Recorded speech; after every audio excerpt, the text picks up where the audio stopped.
Intern Matthews. Well, I think that one is. All right, good evening. We're going to call the special meeting to order September the 5th here in the library for the council. Would you please call the roll, please? Councilmember Brown? Here. Mayor Hogue? Here. Mayor Pro Tem McMillan? Here. Councilmember Randalls? Present. Councilmember Walsh? Bucky, would you please lead us in the pledge, sir? I'd be honored to. Please face the flag. I pledge allegiance to the flag of the United States of America and to the republic for which it stands, one nation, under God, indivisible, with liberty and justice for all. Thank you, Mayor. Thank you. Thank you. Okay, our first thing is the public participation. And we do have a card from Angela Raymond. Hello, I'm Angela Raymond. I live at 7048 Sevilla Court, number 202, Cape Canaveral. And I would like to publicly thank Brendan McMillan and Commander Linda Morris for paying close attention in detail to my complaint from the last meeting when I said that I had trouble with the walking button at the corner of Buchanan and Center and A1A. They not only looked at the button, they also had me demonstrate walking back and forth across A1A with my bicycle probably about 10 times. And that was good because it gave me enough steps that day for my Fitbit. I had to get ready for the next 2018 Mayor's Fitness Challenge. But I would like to publicly thank you. You really did due diligence on this issue, and according to Brendan, I heard that the Department of Transportation looked at all of the buttons, the walk buttons, all along A1A. So thank you very much. And that was the police department. Linda did all that in dark green polyester. I don't know how you guys do that. Oh, yes.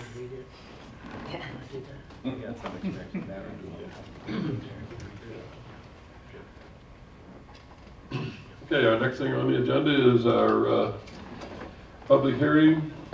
We got a resolution 2017-16. Yeah. This is resolution number 2017-16, adopting a proposed millage rate for the levy of ad valorem taxes for fiscal year 2017-2018 on all taxable property located within the city of Cape Canaveral, Brevard County, Florida, providing for an effective date. Okay, Mr. Green. Yes, Mr. Mayor and council members, I'll be very brief for some reason. But yeah, the crux of where we are at this point is staff is recommending to council the millage rate of 4.0190. That's a combined millage rate. The general government millage rate itself proposed is 3.9555. The library dependent special district is 0.0635 mills. This is an increase from the prior year.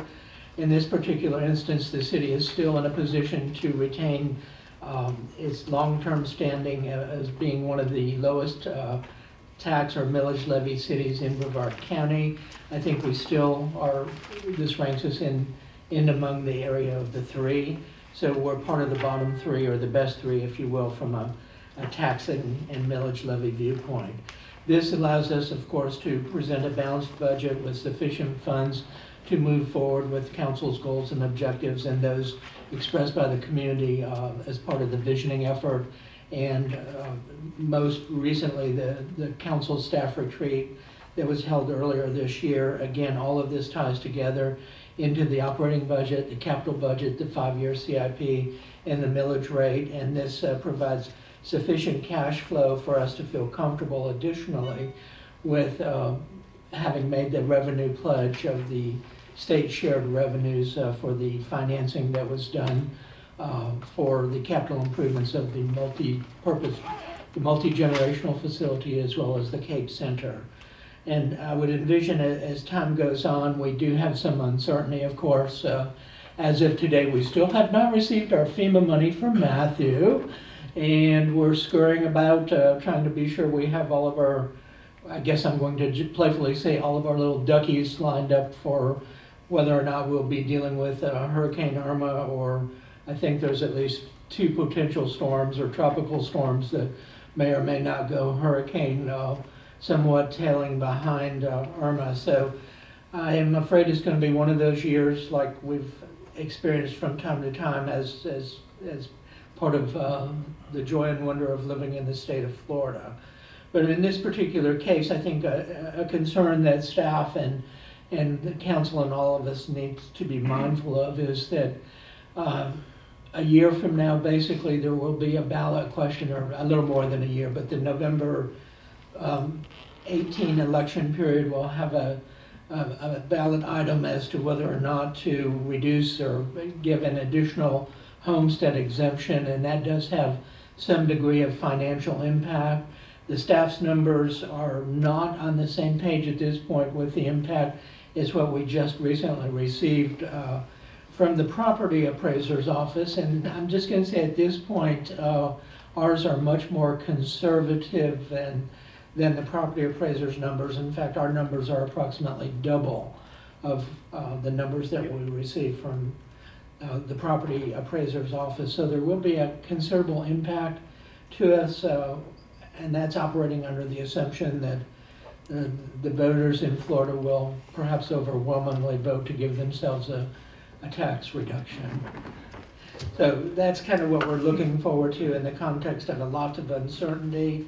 And again, overall, the city is in very, very good financial condition. We've, since the last few years, have traded some cash, if you will, or money's invested, not earning a great deal to assets, and increased the value of the community substantially through our investment in it. And again, based upon the commission's policy direction, the community's direction through the visioning efforts and et cetera, we're staying the course, if you will, and we'll be continuing to move forward and add additional value to the city and hold the line as much as we possibly can from an expense point of view.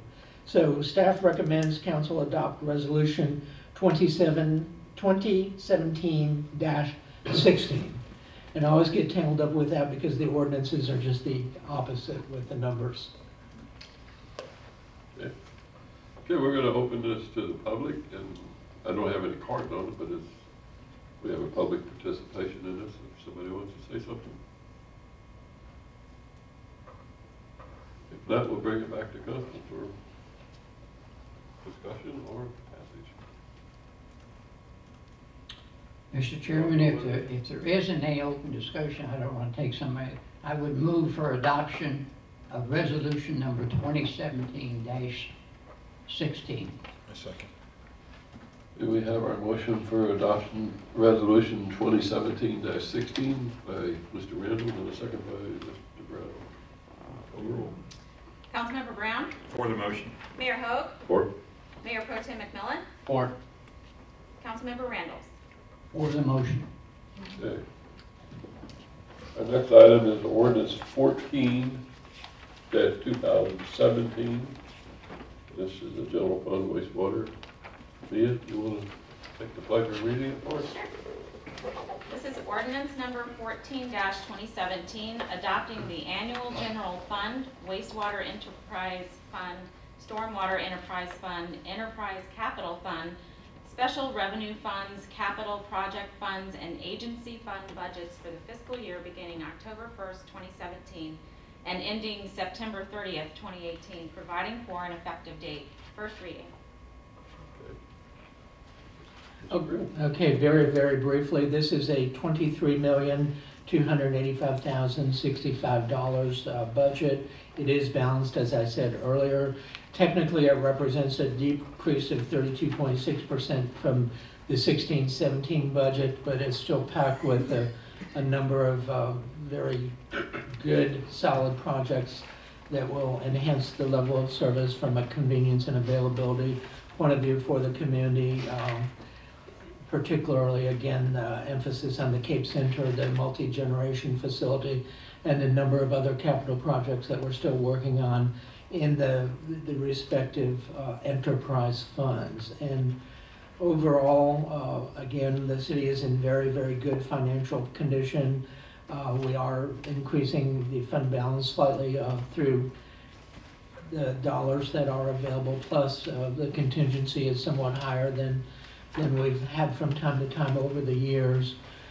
Again, I would say we are mindful of the economy, the uncertainty, some of the difficulties going on certainly in Texas, and whether or not we'll be part of that particular situation with our own additional challenges, even though from the FEMA point of view and the state of Florida's participation, Governor Scott seems more focused on giving away money and tolls and all that instead of paying us the money that the state owes us for its share of Hurricane Matthew a year ago. So maybe that's just a little political commentary that says, well, keep giving it away, but you're not sending us what you owe us.